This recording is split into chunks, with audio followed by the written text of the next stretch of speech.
साथ में हमारा आईएएस आईपीएस में जो हमारा भागीदारी होनी चाहिए, ये सब हमने जब देखा 2 साल तक रिसर्च करने के बाद, तब हमने गोटल इंडिया की स्थापना की, जो आज 7 राज्यों में काम कर रहा है। कई बच्चों को हमने गोद लिया है, जिनका एजुकेशन का पूरा खर्चा गोटल इंडिया उठाती है। कई बच्चों को हमने दृष्टि आईएएस कोचिंग में 2-2 लाख रुपया दे करके उनकी कोचिंग करा रहे हैं। पटना में खान सर की जो कोचिंग है, उसमें कई बच्चों को हम लोगों ने पैसे दे करके उनको कोचिंग चल रही है।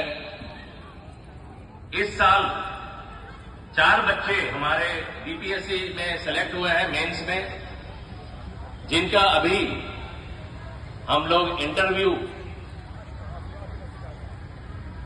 का प्रिपरेशन करवा रहे हैं। इसके अलावा हम लोग पूरे राज्यों में जाकर के छोटी छोटी सभाओं में मिलके लोगों को बता रहे हैं कि जो एजुकेशन का महत्व है, ये किसी से छुपा नहीं है। लेकिन हमारे इतने कम संख्या में आईएएस आईपीएस क्यों बन रहे हैं? वहीं अगर हम आदिवासी समाज में एक मीना समाज है, अगर उनकी बात करें तो मोर देन 50%, 50% से ज्यादा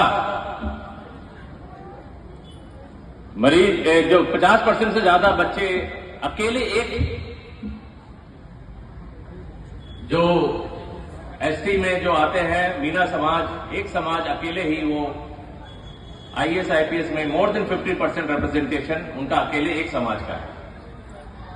700 से ज्यादा जातियां आती हैं, उपजातियां हैं इसमें, एसटी में, शेड्यूल ट्राइब में।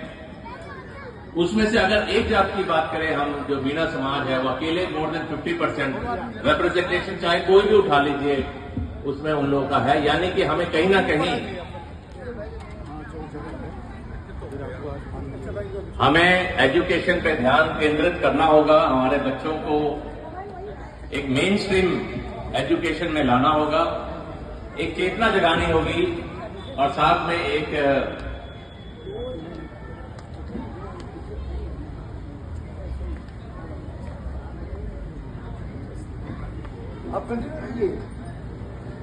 तो दोस्तों, हम लोगों ने एक जो संस्था बनाई है, 3 साल हो गए हैं इसको, हम लोग रजिस्टर्ड भी हैं, 80G से रजिस्टर्ड है, 12 AS रजिस्टर्ड है, नीति आयोग से रजिस्टर्ड है। इसके साथ हमारे साथ